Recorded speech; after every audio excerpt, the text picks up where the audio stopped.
get to the food. We need the etiquette for Thanksgiving weekend. Maybe you're having a special meal or get-together. Sunita Pata joining us right now from Table Smarts. Welcome. Thank you. Thank you so much for having me.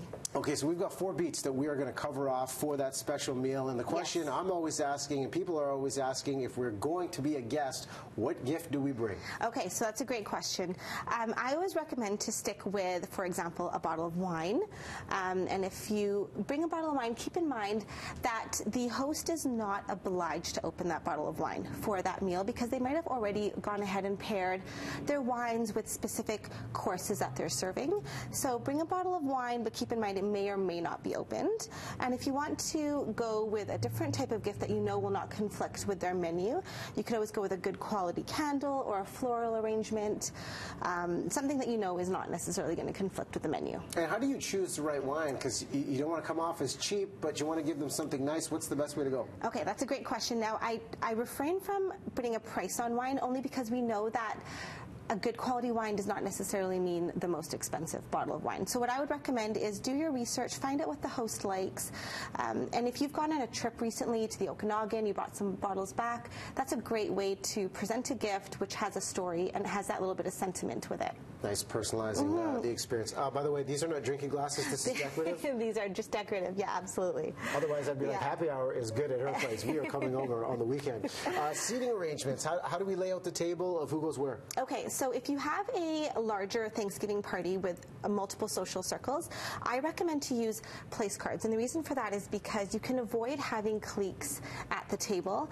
And by separating everybody, putting introverts with extroverts, for example, you increase the chance of having some great inter-table conversation.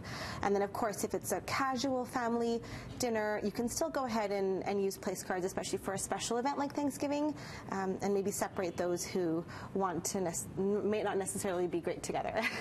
Is the kids' table still a thing? Because in our family, we have so many cousins. We all congregate on the side away from the aunts and uncles. Is that still a thing? It is still a thing, yeah, absolutely.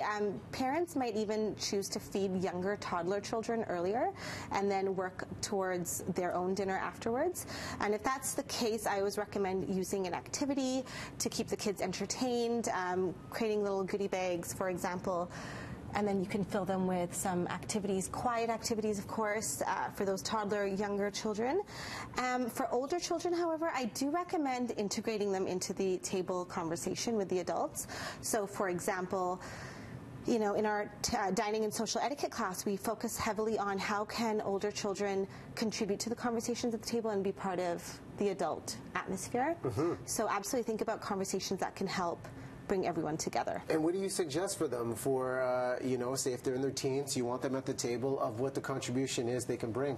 So they can take a role of looking after those younger children, so helping them with their eating, making sure that they're looked after essentially. Or they could even go one step further and help bringing dishes out to make sure that they're still contributing, being a part of it. If cooking is something that they're not yet ready for, they could be responsible for setting the table and essentially just being a part of the conversation.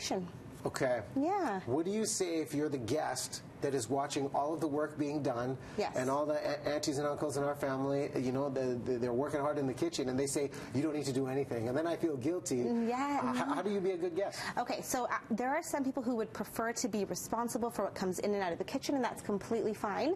What I would say is you've offered to help, you've done your part. If they would prefer you stay out of the kitchen, keep in mind that you're still contributing to the atmosphere of the party by engaging in conversations with everybody and by, you know, mingling and being a part of that social scene. You're still contributing, but just maybe not necessarily in the kitchen. Making everybody feel welcome. Well, listen, the website is tablesmarts.ca. Sunita, thanks so much for coming by. Thank you for having me. Thank you. All right, we'll take a break. More to come here on V.